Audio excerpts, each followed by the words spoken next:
sebagainya. Pas 3 bulan udah sapi udah mulai keluar kandang, udah belikan tali panjang dikasih patok.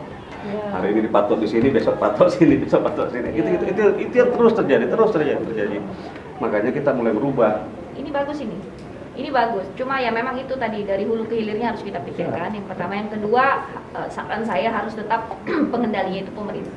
Supaya dia lebih ini dulu. Artinya lambat laun kalau memang dia lebih bisa kita lepas mandiri kan enggak masalah.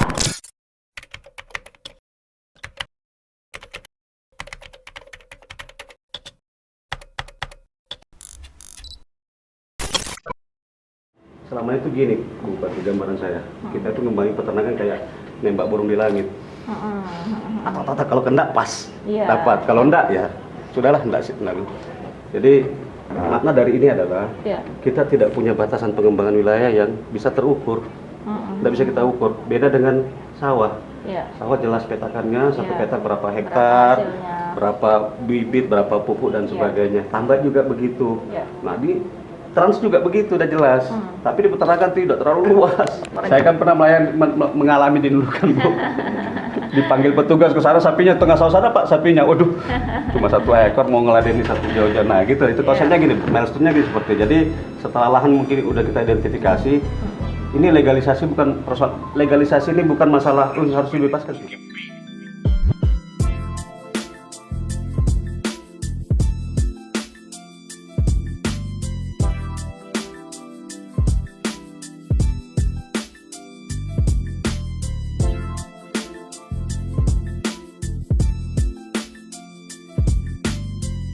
Di mana potensi pendapatan petani kita, Bu?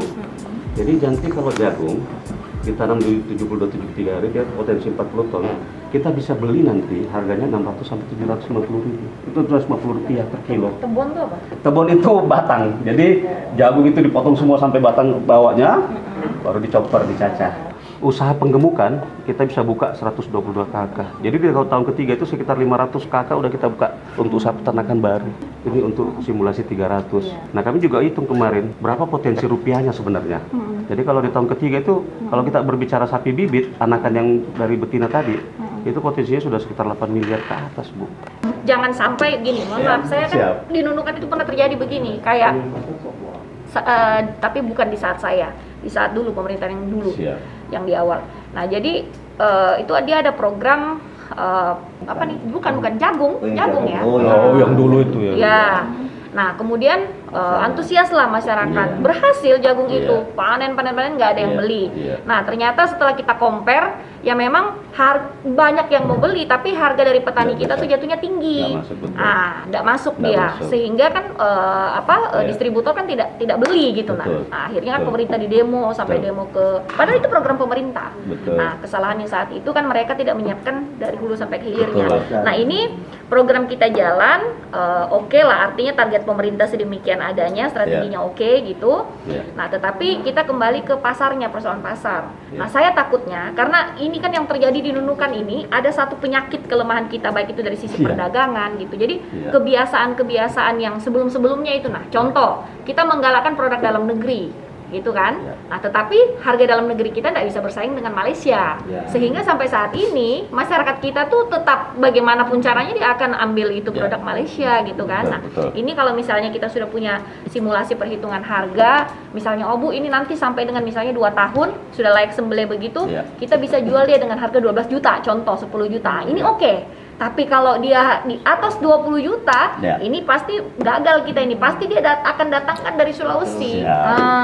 Gitu. Ini bagus ini. Ini bagus. Cuma ya memang itu tadi dari hulu ke hilirnya harus kita pikirkan. Yang pertama, yang kedua, saran saya harus tetap pengendalinya itu pemerintah.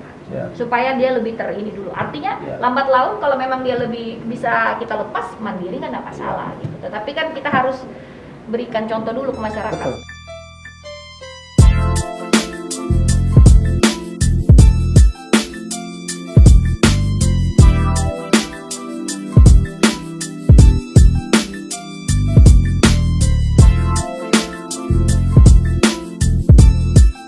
Nggak usah kita tanam HMT di luar, banyak rumput. Kita tanam, kalau di Jawa rumputnya laku dijual. Nah ini persoalannya Pak Raisa, kita buka. Nah, kecuali memang mungkin tanamannya itu kayak tanaman jagung karena menghasilkan ya. Misalkan ada buahnya yang kita jual. Nah, Makanya di sini kalau menurut saya titik kritisnya satu itu terkait dengan pembiayaan. Artinya siapa mengerjakan apa dan siapa yang membiayai. Yang kedua adalah kepastian.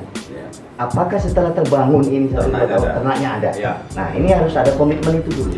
Jadi kita tinggal cari orang yang mau kerjasama, nanti dia jadinya penangkar bibit namanya.